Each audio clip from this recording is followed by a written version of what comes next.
আজকে আপনাদের নিয়ে যাব আরো একটি নতুন পিকনিক স্পটে। বাঁকুড়া জেলার খাতড়া ব্লকের দহলা মোড় থেকে বাম দিকে গেলেই পৌঁছে যাওয়া যাবে এই জায়গায়। পাথর তো সবাই দেখেছেন, কিন্তু পাহাড় সমান পাথর দেখতে হলে আপনাদের আসতে হবে কুড়ুল পাহাড়ি গ্রাম সংলগ্ন সোনামুনি পাহাড়ে। এই বিশাল আকৃতি পাথরের ইতিহাস ভূগোল জানা নেই, তবে ব্যতিক্রমী এই পিকনিক স্পটের পরিচিতি লাভের প্রয়োজন খুবই রয়েছে। সোনামুনি পাহাড় লিখে সার্চ করলেই গুগল আপনাকে রাস্তা দেখিয়ে দেবে। জায়গাটি সংস্কারের মাধ্যমে সাজিয়ে তুললে আরো আকর্ষণীয় হয়ে উঠতে পারে। সুবিশাল এই পাথরটি প্রায় 300 থেকে 400 ফুট লম্বা।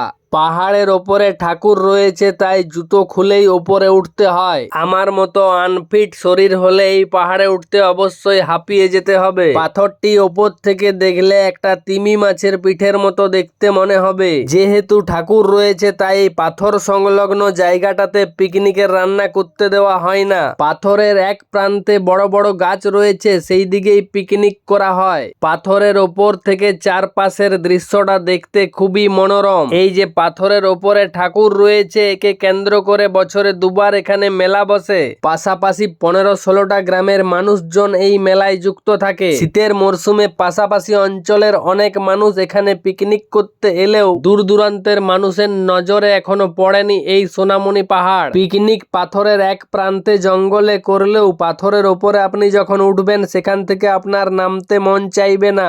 এলাকাবাসীর কথা অনুযায়ী এই পাহাড়ের মধ্যেই নাকি আগে গুহা ছিল। কোনো পৌরাণিক কারণে সেই গুহার দরজা এখন বন্ধ হয়ে গেছে। যারা প্রকৃতি ভালোবাসেন এবং একটা সুন্দর মনোরম ব্যতিক্রমী জায়গার খোঁজ করছেন, তারা এই সোনামুনি পাহাড়কে পিকনিক স্পট হিসেবে অবশ্যই বেছে নিতে পারেন। ভূগোলে এটা পাহাড় না হলেও এলাকাবাসীর কাছে এটা পাহাড় নামেই পরিচিত।